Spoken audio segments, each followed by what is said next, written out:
सद्दुला बतकम्मा उत्सव पूरे राज्य में भव्य तरीके से मनाया गया। राज्य के हर क्षेत्र में इसका आयोजन किया गया। महिलाओं ने चाय की पत्तियों से लदे बतकम्मा के आसपास नृत्य किया। बाद में महिलाओं ने बतकम्मा को जल में विसर्जित कर दिया।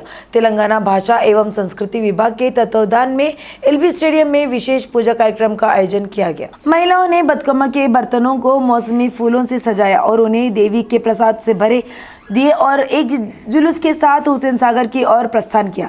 बाद में देवी के आशीर्वाद का आह्वान करने वाले गीतों के बीच बतकम्मा के बर्तनों को विसर्जित कर दिया। राज्य सरकार ने जुलूसों रैलियों के सुचारू संचालन के लिए व्यापक व्यवस्था की है। महिलाओं ने कॉलोनियों और गेटेड समुदायों में आयोजित सद्दुला बतकम्मा कार्यक्रमों में भाग लिया, जिन्हें फूलों और रोशनी से सजाया गया। सांस्कृतिक कार्यक्रमों में राज्य भर से प्रसिद्ध कलाकारों को शामिल किया गया, जबकि महिलाओं ने बतकम्मा अनुष्ठानों में भाग लिया। कुक्कड़पल्ली में प्रसिद्ध रामालय मंदिर के पास एक विशाल सद्दुला बतकम्मा कार्यक्रम आयोजित किया गया था। आसपास की कॉलोनियों की 4000 से अधिक महिलाओं ने इकट्ठा किया और सद्दुला बतकम्मा का प्रदर्शन किया और तेलंगाना का पुष्प उत्सव मनाया। इसके बाद आतिशबाजी का प्रदर्शन हुआ। एमएलसी कविता ने हैदराबाद में बतकम्मा समारोह में भाग लिया। समारोह में भाग लेने वाली महिलाओं के साथ कविता अहम भूमिका निभाई। बतकम्मा समारोह टैंक बंड में भव्य रूप से मनाए गए। मंत्री श्रीनिवास गौड़ ने सद्दुला बतकम्मा समारोह में भाग लिया। इस मौके पर उन्होंने कहा कि तेलंगाना में लागू की जा रही कल्याणकारी योजनाओं को देश भर के सभी राज्यों में लागू किया जा रहा है। उन्होंने कहा कि सीएम केसीआर ने हर जिले और हर गाँव में बतकम्मा समारोह आयोजित करने के लिए कदम उठाए हैं। मंत्री श्रीनिवास गौड़ ने कहा कि तेलंगाना में कई कल्याणकारी योजनाएं लागू की जा रही। बतकम्मा समारोह टैंक बंड में भव्य रूप से मनाए गए। मंत्री श्रीनिवास गौड़ ने सद्दुला बतकम्मा समारोह में भाग लिया। इस मौके पर उन्होंने कहा कि तेलंगाना में लागू की जा रही कल्याणकारी योजनाओं को देश भर के सभी राज्यों में लागू किया जा रहा है। उन्होंने कहा कि सीएम केसीआर ने हर जिले और हर गांव में बतकम्मा समारोह आयोजित करने के लिए कदम उठाए हैं। मंत्री श्रीनिवास गौड़ ने कहा कि तेलंगाना में कई कल्याणकारी योजनाएं लागू की जा रही। मंत्री तलसानी श्रीनिवास यादव ने हैदराबाद में करबला मैदान बतकम्मा समारोह में भाग लिया। इस मौके पर मंत्री तलसानी ने डांस किया। नेकलेस रोड स्थित करबला मैदान में भव्य सद्दुला बतकम्मा समारोह का आयोजन किया गया। समारोह में हजारों महिलाओं ने भाग लिया।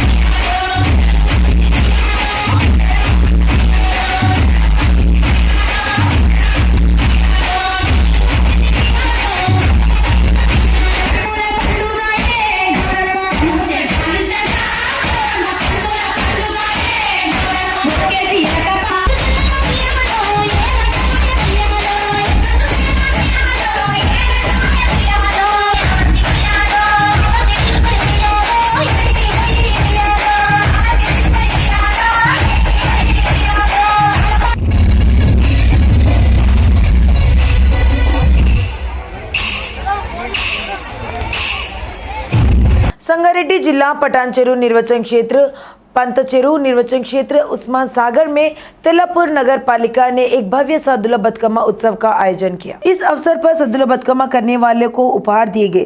रामचंद्रपुरम एसआई शशिकांत रेड्डी ने इस कार्यक्रम के लिए पुरस्कार प्रदान किए। इस कार्यक्रम में टीआरएस नेता प्रेम कुमार और रविंदर रेड्डी चिट्टी उमेश ने भाग लिया। उपचुनाव का कार्यक्रम पूर्व में जारी होने के कारण बंडी संजय ने पदयात्रा स्थगित कर दी गई है।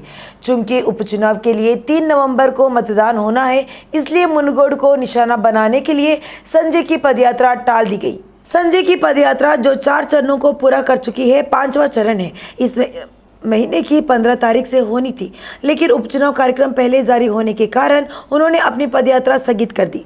जैसा कि कोमटिरेड्डी राजगोपाल रेड्डी भाजपा की ओर से रिंग में प्रवेश कर रहे हैं।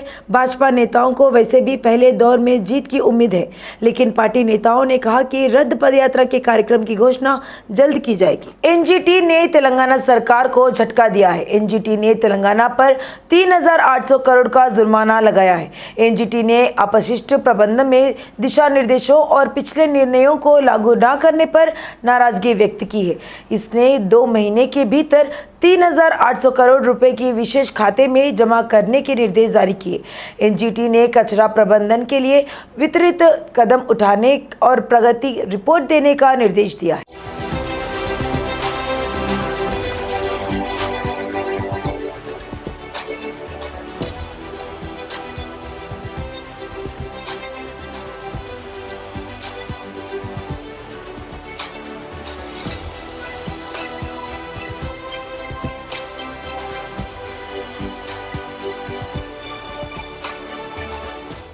दशहरे के मौके पर राज्य के स्वास्थ्य मंत्री हरीश राव ने खुशखबरी दी। तेलंगाना में चिकित्सा शिक्षा और एमबीबीएस उम्मीदवारों को एक महत्वपूर्ण बढ़ावा देने के लिए राज्य सरकार ने सोमवार को दुर्गा अष्टमी और सद्दुला बतकम्मा के अवसर पर घोषणा की है कि इस शैक्षणिक वर्ष से प्रवेश के लिए छात्रों के लिए कुल 2,200 अतिरिक्त मेडिकल सीटें उपलब्ध होंगी। उन्होंने कहा, हम इस साल से 8 नए मेडिकल कॉलेजों में दाखिले शुरू करेंगे, जिसमें 1,200 सीटें बढ़ जाएंगी। निजी मेडिकल कॉलेजों में 20 श्रेणी की मेडिकल सीटों में 85% आरक्षण के माध्यम से 1,067 अतिरिक्त एमबीबीएस सीटों के साथ इस वर्ष से 2,200 से अधिक मेडिकल सीटें उपलब्ध होंगी। ये तेलंगाना में एमबीबीएस उम्मीदवारों के लिए मुख्यमंत्री के चंद्रशेखर राव की ओर से एक दशहरा उपहार है। राज्य के स्वास्थ्य मंत्री टी हरीश राव ने कहा। राज्य के पशुपालन मंत्री तलसानी श्रीनिवास यादव ने कहा कि इस महीने की 5 तारीख को हैदराबाद शहर में बड़े पैमाने पर सांभर की व्यवस्था की जा रही है। हैदराबाद जिला टीआरएस आम सभा की बैठक तेलंगाना भवन में मंत्री तलसानी श्रीनिवास यादव के नेतृत्व में पार्टी जिलाध्यक्ष और विधायक मागंटी गोपीनाथ की अध्यक्षता में हुई। राज्य के पशुपालन मंत्री तलसानी श्रीनिवास यादव ने कहा कि इस महीने की 5 तारीख को हैदराबाद शहर में बड़े पैमाने पर सांभर की व्यवस्था की जा रही है। हैदराबाद जिला टीआरएस आम सभा की बैठक तेलंगाना भवन में मंत्री तलसानी श्रीनिवास यादव के नेतृत्व में पार्टी जिलाध्यक्ष और विधायक मागंटी गोपीनाथ की अध्यक्षता में हुई। स्वामी नारायण गुरुकुल स्कूल मोइनाबाद मंडल रंगारेड्डी जिला हिमायतनगर में रजत समारोह भव्य रूप से आयोजित किया गया। युवा के नाम पर आयोजित कार्यक्रम के मुख्य अतिथि के तौर पर सुप्रीम कोर्ट के retired chief justice NV Ramana और त्रिदंडी चिन्नजीयर स्वामी मौजूद रहे। छात्राओं द्वारा प्रस्तुत नृत्य ने सभी का मन मोह लिया। उज्जवल भविष्य के लिए जस्टिस एनवी रमना चिन्नजीयर स्वामी ने छात्रों को प्रेरित किया। स्वामी नारायण गुरुकुल स्कूल मोइनाबाद मंडल रंगारेड्डी जिला हिमायतनगर में रजत समारोह भव्य रूप से आयोजित किया गया। युवा के नाम पर आयोजित कार्यक्रम के मुख्य अतिथि के तौर पर सुप्रीम कोर्ट के retired chief justice NV Ramana और त्रिदंडी चिन्नजीयर स्वामी मौजूद रहे। छात्राओं द्वारा प्रस्तुत नृत्य ने सभी का मन मोह लिया। उज्जवल भविष्य के लिए जस्टिस एनवी रमना चिन्नजीयर स्वामी ने छात्रों को प्रेरित किया। मुनुगोडो उपचुनाव के लिए 3 नवंबर को होने वाले उपचुनाव के लिए लड़ाई की रेखा खींच दी गई है। भाजपा, टीआरएस और कांग्रेस ने जीतने के लिए अपना सब कुछ झोंक दिया है। भारत निर्वाचन आयोग ईसीआई ने सोमवार को घोषणा की कि उपचुनाव का कार्यक्रम 7 अक्टूबर को जारी किया जाएगा। नामांकन पत्र दाखिल करने की समय सीमा 14 अक्टूबर होगी। नामांकन की जांच 15 अक्टूबर को होगी और उम्मीदवारों के लिए समय सीमा तय की जाएगी। 17 अक्टूबर को नामांकन वापस लिया जा सकता है। उपचुनाव 3 नवंबर को होगा, जबकि वोटों की गिनती 6 नवंबर को होगी। चुनाव आयोग द्वारा निर्वाचन क्षेत्र के लिए चुनाव कार्यक्रम की घोषणा के तुरंत बाद जिला प्रशासन ने मुनुगोडो विधानसभा क्षेत्र में चुनाव कोड लागू करने की अधिसूचना जारी की। चुनाव आयोग की घोषणा कुछ आश्चर्यचकित करने वाली थी, क्योंकि राजनीतिक हालकों में आम उम्मीद यह थी कि तेलंगाना में उपचुनाव के साथ साथ अन्य राज्यों के साथ खाली हुई विधानसभा सीटों पर उपचुनाव दिसंबर में गुजरात विधानसभा चुनाव के साथ होगा। हालांकि चुनाव आयोग के उपचुनाव कार्यक्रम के साथ आगे बढ़ने के साथ तेलंगाना के 3 प्रमुख राजनीतिक दलों टीआरएस, भाजपा और कांग्रेस के बिना अधिक समय गंवाए अपने अभियान को आगे बढ़ने की उम्मीद है। हालांकि 5 अक्टूबर को दशहरा समारोह के बाद गतिविधि में तेजी आने की उम्मीद है।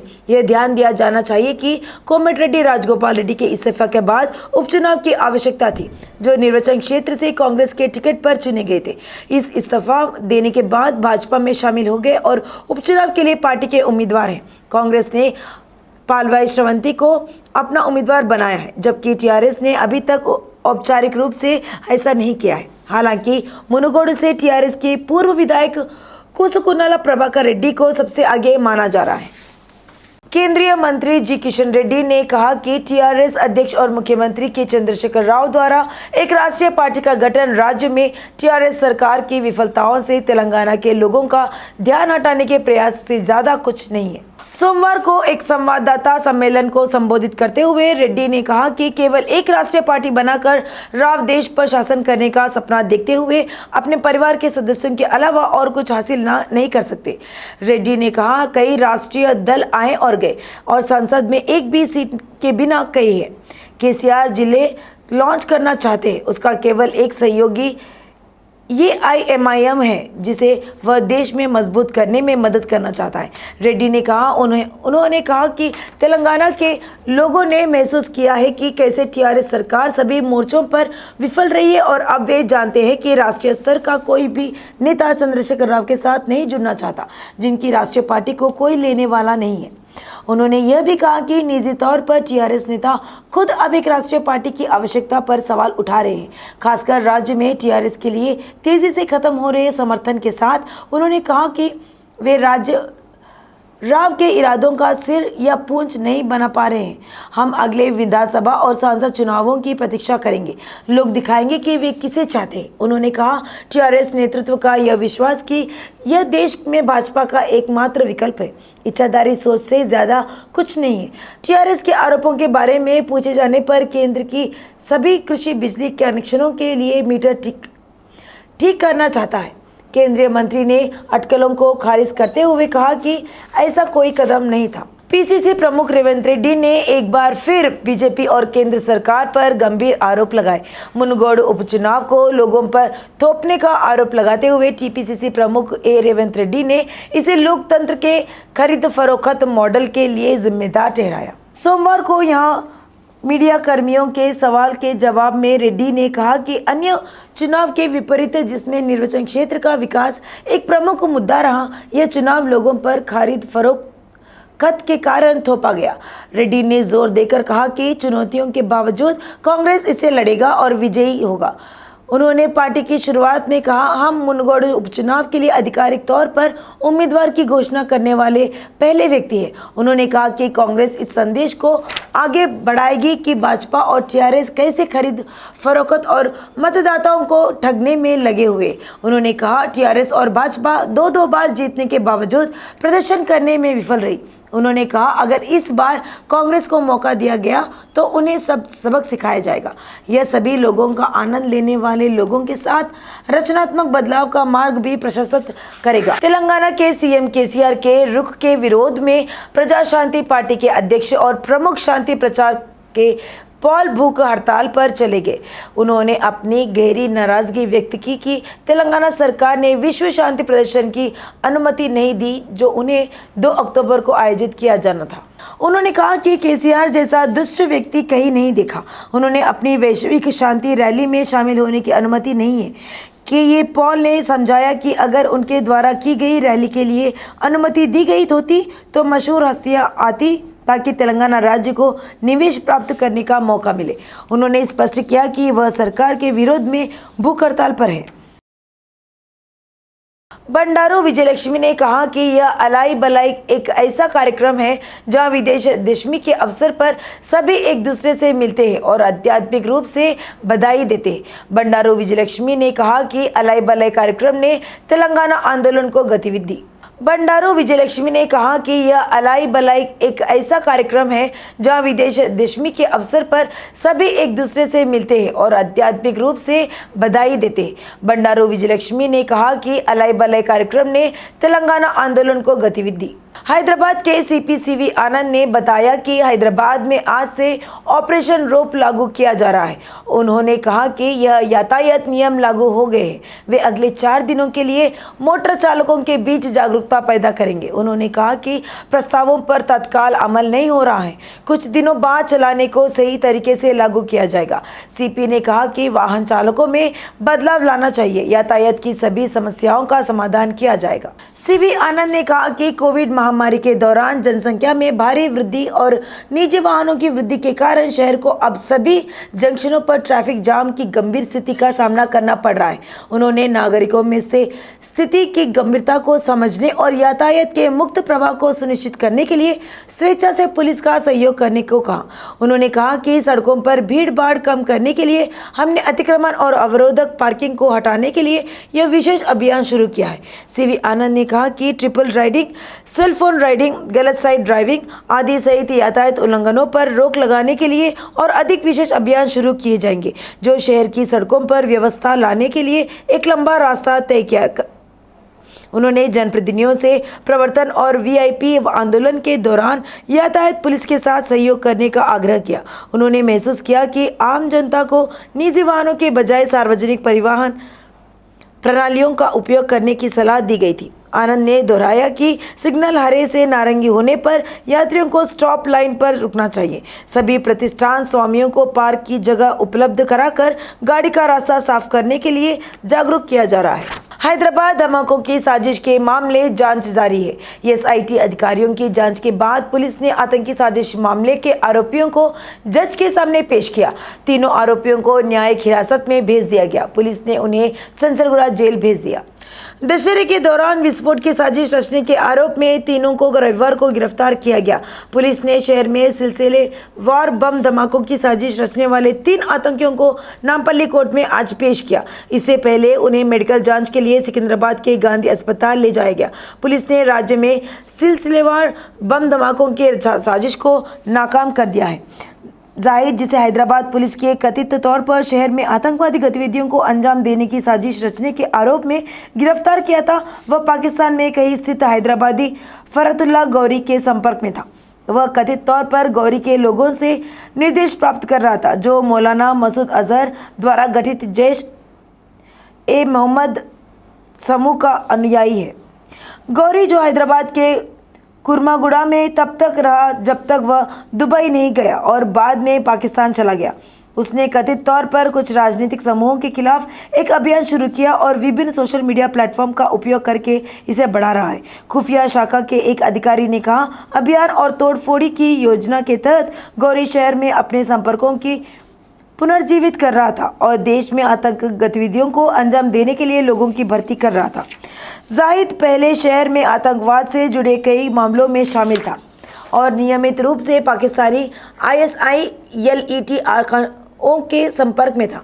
उन्होंने कहा कि 3 फरार व्यक्ति फरतुल्ला गौरी उर्फ FG, सिद्दीकी बिन उस्मान उर्फ रफ़ी उर्फ अबू हमजाला और अब्दुल मजीद उर्फ छोटू सभी हैदराबाद के रहने वाले और कई मामले में वांछित अब पाकिस्तान में बस गए और ISI के तत्वावधान में काम कर रहे हैं। अतीत में उन्होंने स्थानीय युवाओं को भर्ती किया और उन्हें कट्टरपंथी बनाया और 2002 में साईं बाबा मंदिर, दिशनगर के विस्फोट, मुंबई के घाटकोपर में बस विस्फोट और 2005 में बेगमपेट में टास्क फोर्स कार्यालय विस्फोट जैसे आतंकवादी हमलों को अंजाम दिया। 2004 में गणेश मंदिर सिकंदराबाद के पास विस्फोट। उन्होंने कहा, अब्दुल्ला जाहिद ने अपने कबूलनामे में खुलासा किया कि फरतुल्ला गौरी, अब्बू हमजाला और मजीद ने उसके साथ अपने संपर्कों को पुनर्जीवित किया और उन्होंने उसे हमलों को अंजाम देने के लिए प्रेरित और वित्तपोषित किया। पाकिस्तान स्थित आकाओं के कहने पर जाहिद ने समुद्दीन और माज हसन को भर्ती किया। तलाशी अभियान के दौरान तीनों के पास से 4 ग्रेनेड बरामद किए गए। वह अपने समूह के सदस्यों के माध्यम से सार्वजनिक समारोह को निशाना बनाकर हथगोले फेंकने की योजना बना रहा था। उन्होंने कहा, मेहदीपट्टनम के माज हसन फारूक उर्फ माज को पहले से ही कानून के बारे में पता था और उसे पहले नागपुर पुलिस ने सीरिया की यात्रा करने और ISIS में शामिल होने के प्रयास के लिए गिरफ्तार किया था। उन्हें उसके पिछले 2 प्रयासों में तेलंगाना पुलिस ने उसे एक लड़की सहित 3 अन्य लोगों के साथ पकड़ा। चारों ने कश्मीर के रास्ते सीरिया जाने और ISIS लड़कों में शामिल होने की योजना बनाई थी। उन सभी ने कहा था कि उन्हें ISIS के ऑनलाइन भर्तीकर्ताओं ने जिहाद में शामिल होने का लालच दिया था। एक मामले में फारूक को 3 अन्य लोगों के साथ पश्चिम बंगाल में पकड़ा गया था और काउंसलिंग के बाद छोड़ दिया गया था।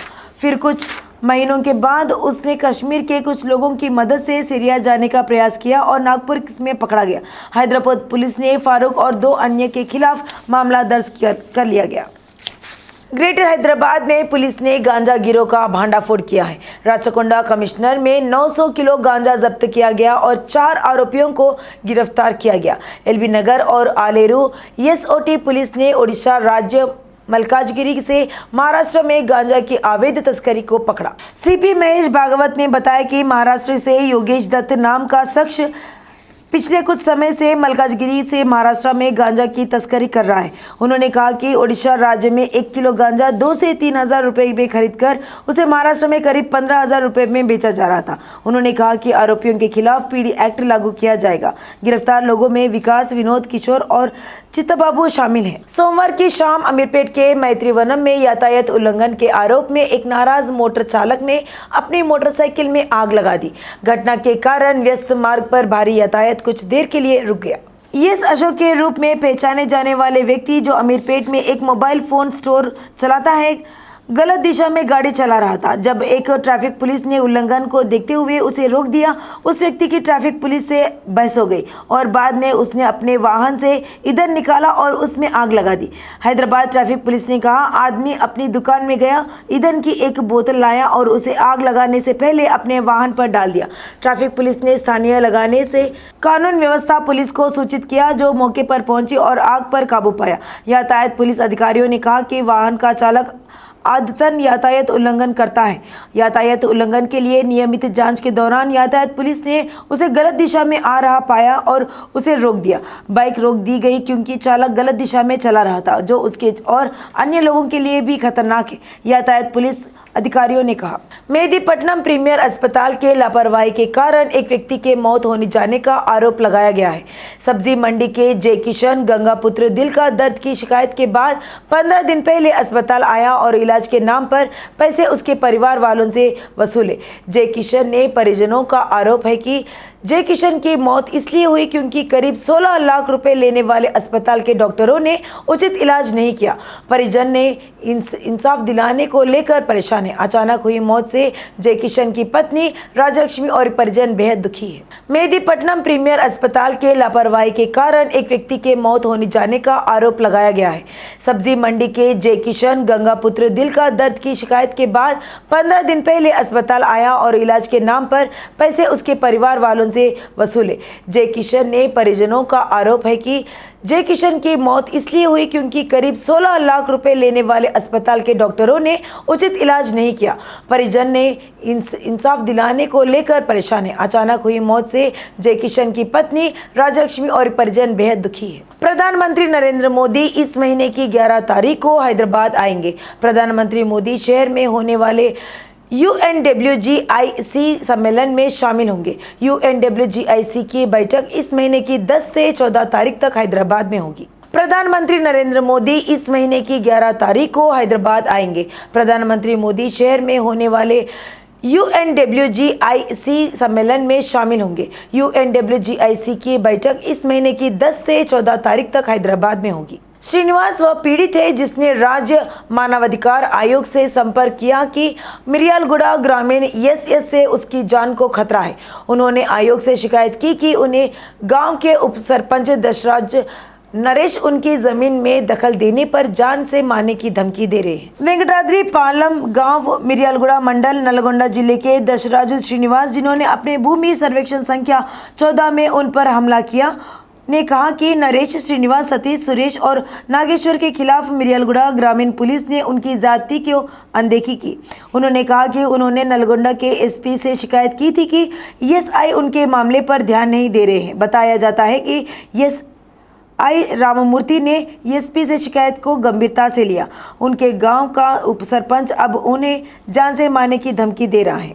दशहरा उत्सव के दौरान भीड़ को ध्यान में रखते हुए दक्षिण मध्य रेलवे के अधिकारी संबंधित मार्गों पर विशेष ट्रेनें चला रहे हैं। इसके एक हिस्से के रूप में अधिकारियों ने घोषणा की है कि वे नरसापुर और सिकंदराबाद स्टेशनों के बीच एक विशेष ट्रेन चला रहे हैं। दशहरा उत्सव के दौरान भीड़ को ध्यान में रखते हुए दक्षिण मध्य रेलवे के अधिकारी संबंधित मार्गों पर विशेष ट्रेनें चला रहे हैं। इसके एक हिस्से के रूप में अधिकारियों ने घोषणा की है कि वे नरसापुर और सिकंदराबाद स्टेशनों के बीच एक विशेष ट्रेन चला रहे हैं।